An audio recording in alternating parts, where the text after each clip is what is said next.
Tere kaunist aprillikuu teisipäeva.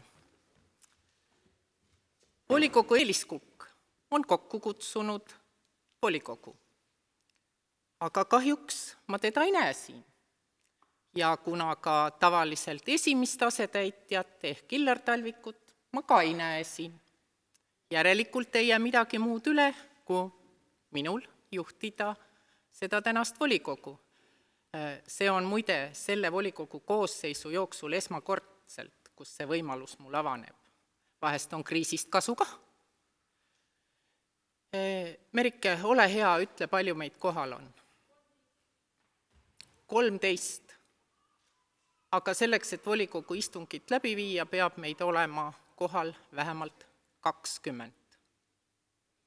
See tähendab, et meie päevakord, mis Eeliskukk meile esitanud on, 3-punktiline, jääb täna arutamata.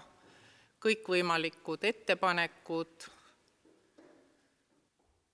jäävad meil ka saamata, sest vastavalt põhimäärusele ei saa me vastu võtta dokumente,